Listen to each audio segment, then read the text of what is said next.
Tu as fait un AVC, c'est-à-dire un accident vasculaire cérébral et tu manques d'équilibre. Ben voilà, dis-toi que ça peut arriver, on peut perdre plein de fonctions quand on fait des accidents vasculaires cérébraux. Pour ceux qui ne savent pas ce que c'est tu peux avoir une artère ici, là, dans ton cerveau, et alors, il y en a plein, hein, une artère qui peut saigner et tu as tout un territoire du cerveau qui va être en PLS. Il va falloir du temps pour récupérer et il y aura sûrement des séquelles. Et l'autre possibilité, c'est que tu as un petit caillot dans le sang parce que tes artères sont de mauvaise qualité. Elles sont engraissées, tu vois, par toute la malbouffe malheureusement qu'on a tous les jours ici. Et à un moment, ça vient boucher une artère, quoi. Il y a un territoire du cerveau qui manque d'oxygène et ça crée des soucis. Donc, premier truc à savoir sur l'AVC, dis-toi que les 3 premiers mois sont hyper importants pour te faire soigner. Mais avant ça, il faut se faire soigner si tu peux en urgence. C'est-à-dire que si dans les 3 heures qui suivent où tu fais un AVC, qu'on arrive à repérer ça et que direct tu vas à l'hôpital, il y a un super traitement à base d'anticoagulants qui marche très bien quand c'est le caillot qui se bouche. Et tu peux avoir quasiment aucune séquelle, ça c'est bien. Mais ça veut dire qu'il faut en général pas être seul et habiter pas trop loin de l'hôpital, vu qu'il faut recevoir le traitement sous moins de 3 heures. Dans les cas où malheureusement tu n'as pas cette chance-là, ou alors que c'est une artère qui a éclaté avec du sang à l'intérieur, tu n'as pas cette chance-là. Donc normalement tu vas à l'hôpital.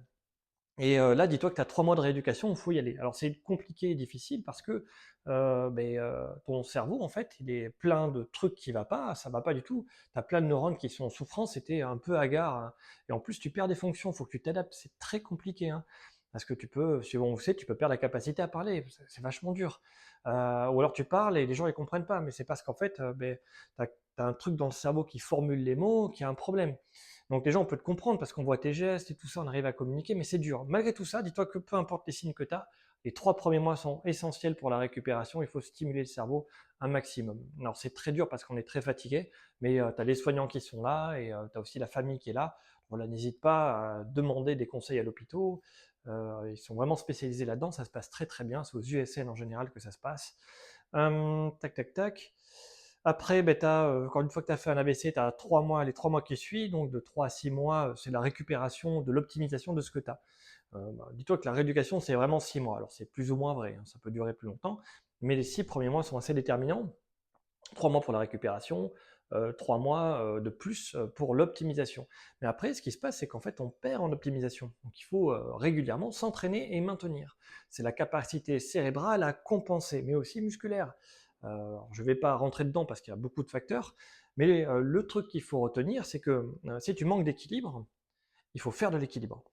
Voilà, c'est tout. C'est aussi simple que ça. Il faut en bouffer, en bouffer, en bouffer et en faire plein. Voilà. Il y a un type d'AVC que j'ai pas parlé, c'est les AIT. C'est des petits, tout petits AVC qui récupèrent normalement, quasiment, ou totalement à 100%. On peut être très fatigué pendant une semaine ou deux et après on récupère tout. Voilà. Et donc là, il faut s'entraîner aussi.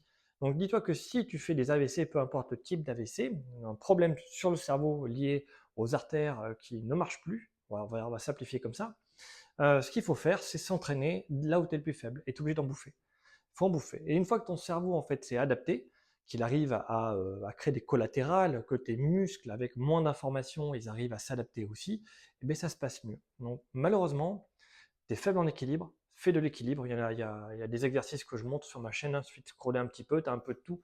Je vais montrer des équilibres, des exercices d'équilibre pour l'oreille interne par exemple.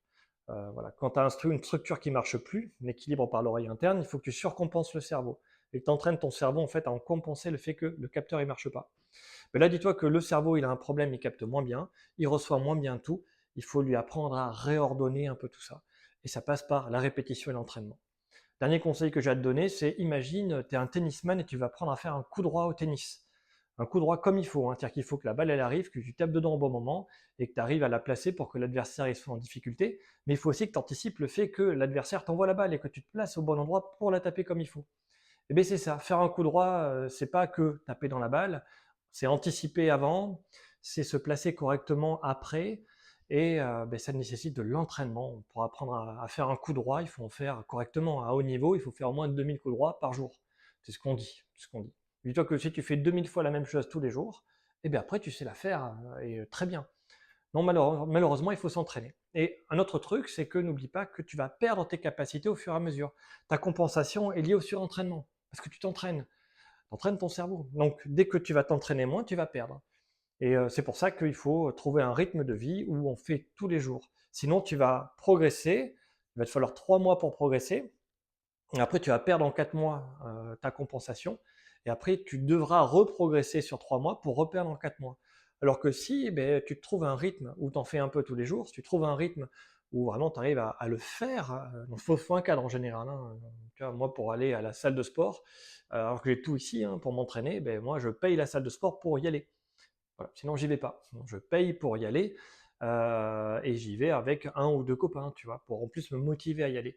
Mais c'est un peu ça. À toi de trouver qu'est-ce qui te motive pour réussir à faire et à continuer à faire. Parce que malheureusement, l'AVC, c'est une perte de capacité que tu peux compenser en te surentraînant, mais c'est nécessaire de se surentraîner.